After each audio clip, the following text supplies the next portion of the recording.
Nii, aga me pause jälle siin ei pea, me kohe jätkame ja järgmisena tuleb siis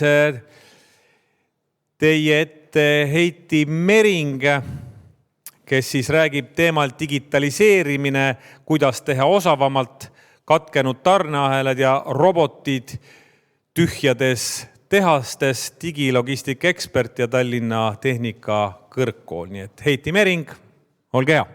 On mind kuulda? On kuulda. Tere ka teile. Tulen siia natuke lähemale, et mind ka näha oleks. Küllap paljud teist on seda digitaliseerimise sõna kuulnud juba nii palju, et lausa oksendamiseni ja kui keegi tuleb jälle sellest rääkima, siis mõtlen, et see on üks ääretult igav teema ja ääretult leierdatud teema, aga tegelikult on seal ikkagi veel väga palju sellist, millele ma tahaks siiski tähelepanu juhtida ja kasutan võimalust, et sellest natuke rääkida. Teema, millest rääkida siis võib-olla, et tarneahelad ja katkenud tarneahelad ja robotid tühjades tehastes. Küllap teie hulgas on palju neid, kes tegelevad igapäevase põllumajandusega, tootmisega, transpordi ja logistikaga samuti. Ja see, mis seda kõike ühendab, ongi see sama tarneahel. Ja rääkides robotitest, siis on need robotid põllu peal, on need robotid tehastes, need robotid vajavad ikkagi materjali, see materjal tuleb kuskilt tuua, kõik, mis nad toodavad, tuleb kuhugi viia, ehk sisuliselt me võime öelda, et kes iganes midagi toodab, vajab selleks materjali, see materjal peab õigel ajal kohal olema ja ka see toodang, mis siis tehases või põllu peal valmib, on vaja õigeks ajaks kohale viia. Ja võt siin tuleb jälle see digitaliseerimine mängu, sest sellest on räägitud küll palju, ettevõtteid on toetatud, ettevõtted on ise panustanud palju sinna, et enda protsessi paremaks teha, aga sellest jääb natukene väheks. Ja miks me seda tarneahelat siis tahaksime digitaliseerida? Kindlasti muuta kogu see kaubaveoprotsess läbipaistvamaks. Väga paljude jaoks on väga oluline see, et see kaup tõesti oleks õigel ajal kohal. See ei ole mitte seotud ainult sellega, et autojuht peab järgmisse kohta minema järgmise koorma järgi, vaid selle sama kauba paigutamise või järgmiste sammudega on seotud järgmised inimesed, järgmised tegevused ja nemad on samamoodi kulu, nemad samamoodi planeerivad oma aega, ehk me peame saama selle tarneahela toimima nii, et ta töötaks täpselt nagu kellavärk. Me peame sellega saavutama, et ta oleks läbipaistev, sest me tahame teada, kus meie kaubad liiguvad, millal nad kohale jõuavad. Ja kaubavedu ei ole mitte ainult see, et autojuht võtab koorma peale ja viib kohale. See on seotud vähemalt 3 osapoolega, mis on siis kaubasaatja, vedaja, vastuvõtja, aga täiesti uue osapoolena, kui me hakkame rääkima nüüd digitaalsetest tarneahelatest, tuleb mängu riik, kohalikud omavalitsused, kellel on uskumatult suur roll kogu selles ahelas. Ja eks see roll on neil ka täna olnud, ehk siis autojuhid on kohustatud mingisuguseid dokumente täitma, midagi esitama, kui need kinni peetakse. Neile kehtivad mingisugused reeglid, nad ei tohi rohkem kaupa peale võtta, kui on lubatud ja nii edasi. Et selleks, et ka riik saaks oma osa sellest täita, nii et ta ei segaks ettevõtjaid selles protsessis, tulebki mängu see, et meil on vaja selleks andmeid, meil ei piisa enam paberist, sest teatavasti paber kannatab kõik ja paberit kontrollida on keeruline, paberi pealt infot edastada on keeruline. Me tahaksime sellest paberist lahti saada. Ja seda probleemi ei ole mitte ainult meie tõstatanud, see probleem on täna, võib öelda, üle kogu Euroopa, tegelikult on see terves maailmas. Euroopa Komisjon tegi siin mõned aastad tagasi väikese analüüsi ja jõudis tulemuseni, et üle 95% Euroopa kaupadest liigub täna paberdokumentidega, mis tähendab seda, et tegelikult me sellest tarneahelast räägime kui analoogprotsessist, ehk meie nii-öelda kauba saaja või vedajast järgmine samm ei saagi midagi enne teha, kui see kaup on talle kohale jõudnud, alles siis ta saab hakata nende dokumentidega, nende andmetega töötlema ja väga keeruline on sellisel puhul midagi seal optimeerida või automatiseerida, sest ikkagi keegi on see, kes ootab seda paberit. Ja sellest tulenevalt on nüüd ka Euroopa Liit astunud samme. Võib-olla paljud ei tea, et aastaks 2025 peavad kõik Euroopa riigid olema võimelised siis töötlema, vastu võtma digitaalseid saatedokumente. Selleks on eraldi määrused vastu võetud ja täna komisjonides käib töö, et nendele määrustele ka rakendusaktid juurde luua. Selle nimel teeb ka Eesti riik, majandusministeerium tööd, et olla valmis ja mitte ainult olla valmis, vaid võib-olla olla valmis ka enne teisi ja tõepoolest aidata ja panustada sinna, et ka Eesti turul me saaksime nendest veodokumentidest rääkida kui andmetest, mitte kui paberitest. Ja üha rohkem tuleb siin mängu kindlasti ka keskkonnamõju. Väga paljude ettevõtete jaoks on täna juba oluline, väga mitmete ettevõtete jaoks muutub see lausa kohustuslikuks lähiaastatel, et pidada arvestust, kui suurt jalajälge siis see tootmine või ettevõtte tegevus endas kannab ja mismoodi siis seda protsessi saaks optimeerida, nii et see jalajälg oleks väiksem. Nüüd digitaliseerimisel on kaks tägu, nagu ma ka juba alguses ütlesin, väga paljud ettevõtted on palju samme astunud ja enda protsesside paremaks tegemiseks üht-teist ära teinud. Tööstus 4.0 on kindlasti tuttav termin, mida on ka siin aastate jooksul palju räägitud, aga see tööstus 4.0 ei toimi, ta on poolik, kui me jätame ära tarneahela, kui me ei arvesta sellega, et meil on vaja infot selle kohta, millal materjal kohale tuuakse või millal kaubad ostjateni välja viiakse.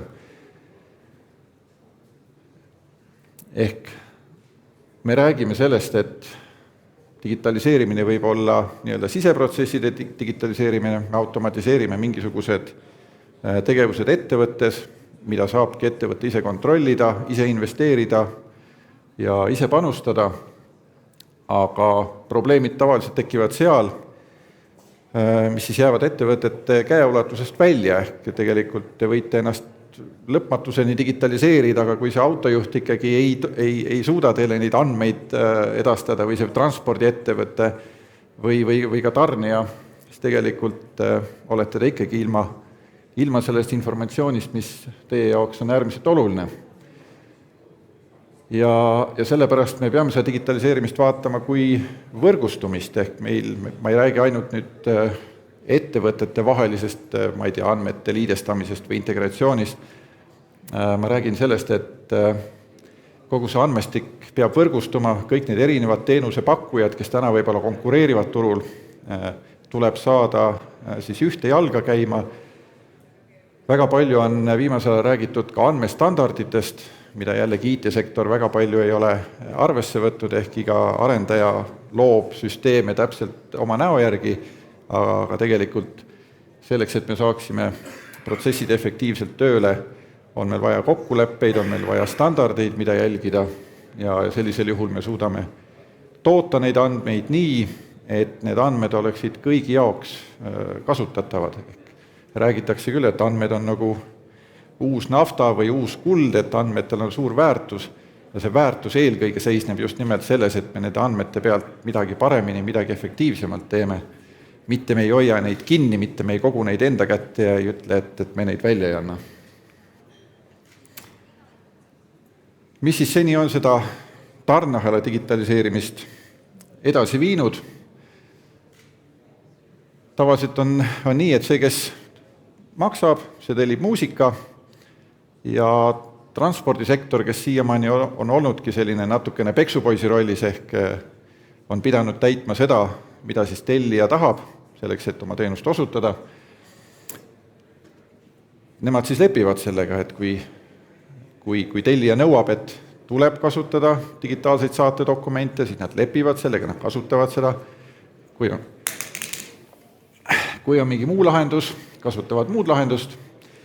Kindlasti tulevad siin mängu seadused, määrused, load, litsentsid, sellepärast, et need kohustavad teda tegema. Hirm on selles, et politsei kontrollib, äkki võtab load ära, äkki peatab tegevuse ja loomulikult sealt tulevad ka trahvid ja sanktsioonid. Aga ei taheta mõelda selle peale, et tegelikult selles koostöös, selles võrgustumises on just nimelt see efektiivsus, läbipaistvus ja konkureerida on ju tore ausalt, mitte siis püüda varjata seda ja arengut ei saa selles suhtes kinni toppida. Tarneahela puhul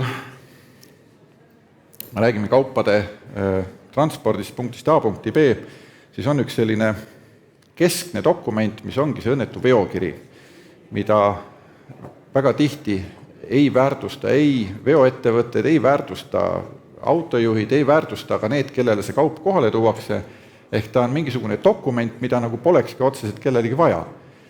Aga ometi seesama dokument on hulka andmeid, mis näitab seda, et tegelikult see on ainus põhjus, miks see veoauto liikluses on, sest veoautodega ei tehta lõbusõitu, nad on mõeldud selleks, et viia kaupa ja selle veokirjaga on seotud praktiliselt kogu andmestik, mida siis selle kaubaga, selle vedajaga, selle kauba saatjaga, selle vastuvõtja on võimalik seostada.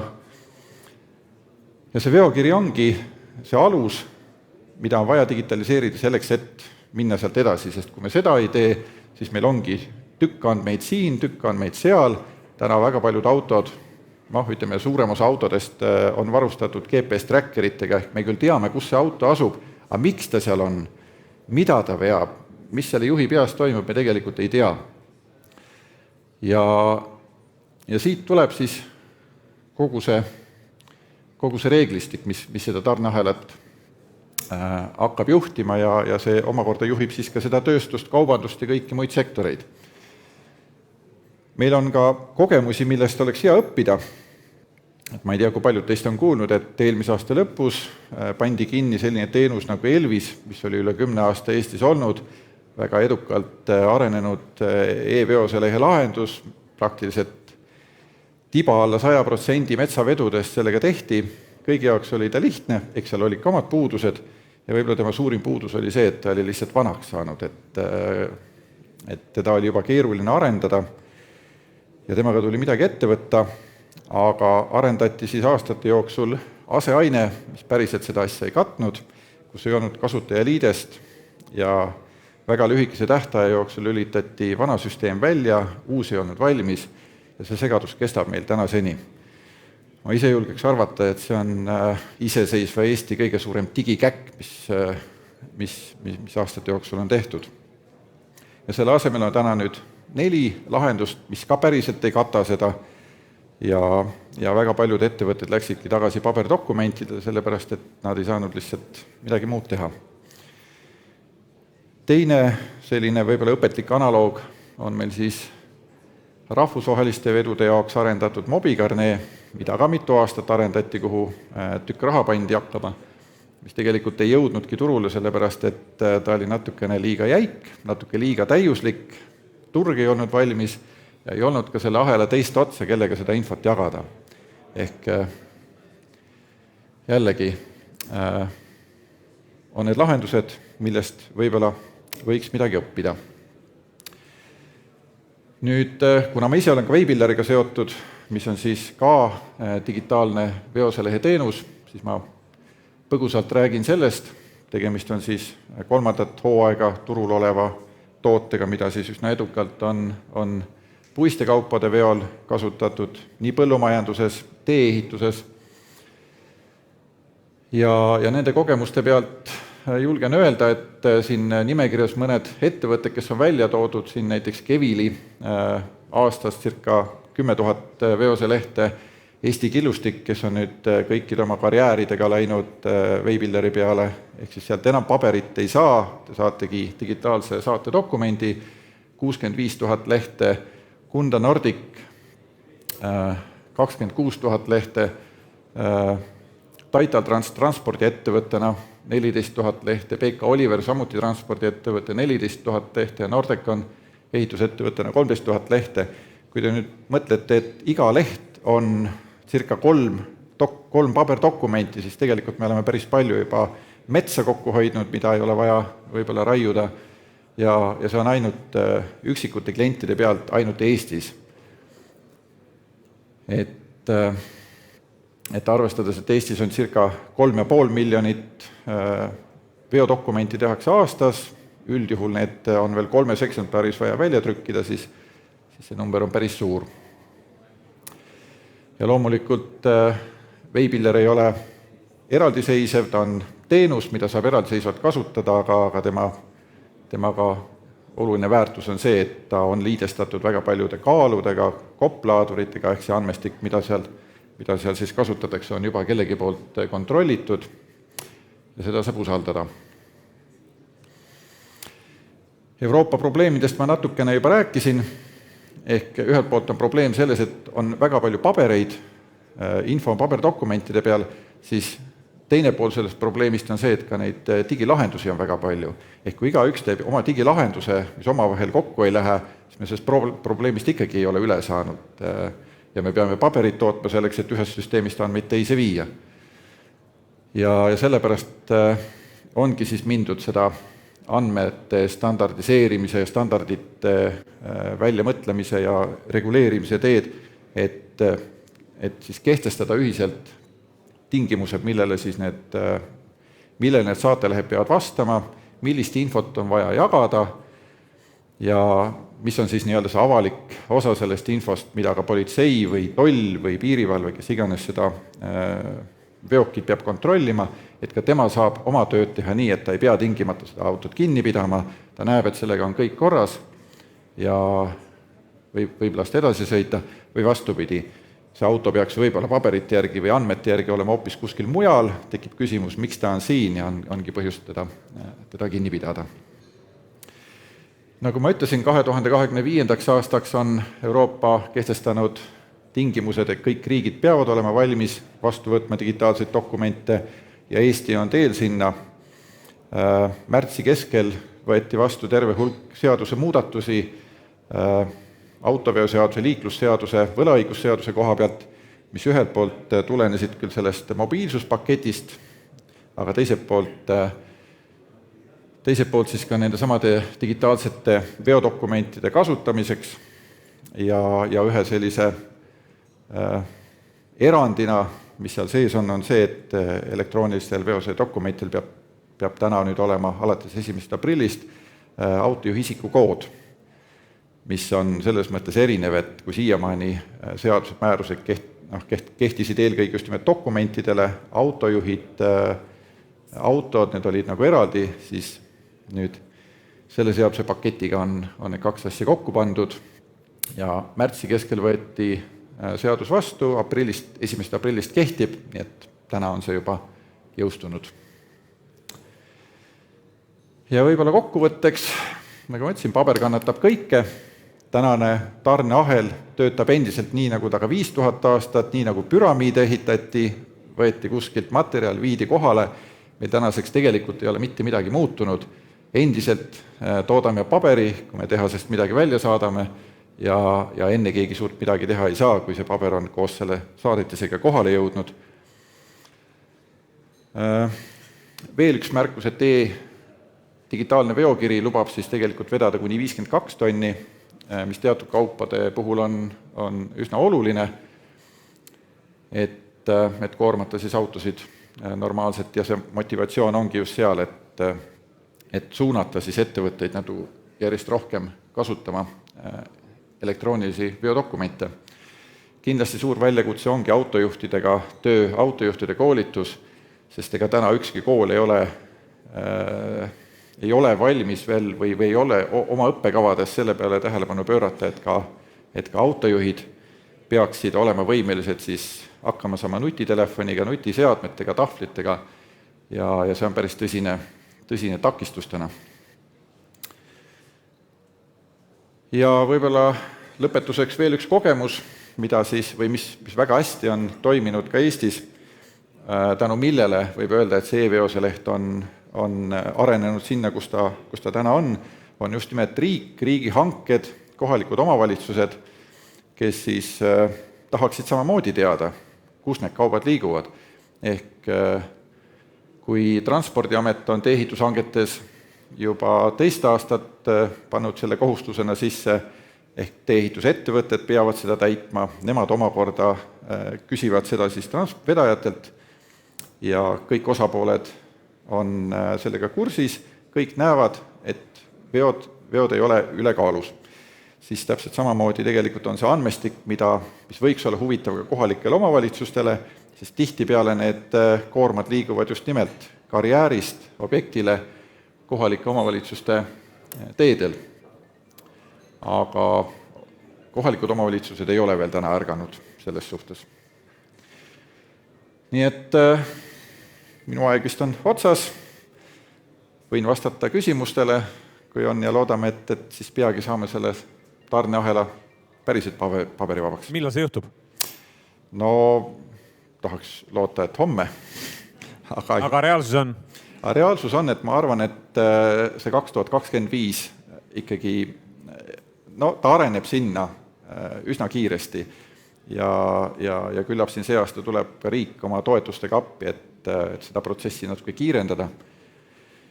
Et täna Eesti ei ole ainukene, kes selle teemaga tegeleb ja lähiriigid siin, naabrid nii Balti riikides kui Skandinaavias väga jõudsalt neid lahendusi täna arendavad.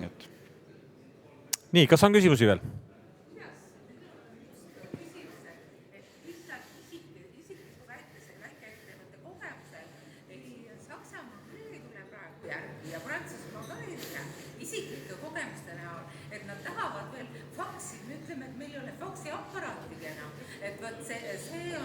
See on tegelikult õnneks muidugi kaupa saab jälgida, et kui nad panevad kauba teele, ma saan jälgida, kus ta on ja kuna ta minuni jõuab. Et see on nüüd juba paigas, aga väga palju asju on nii, et...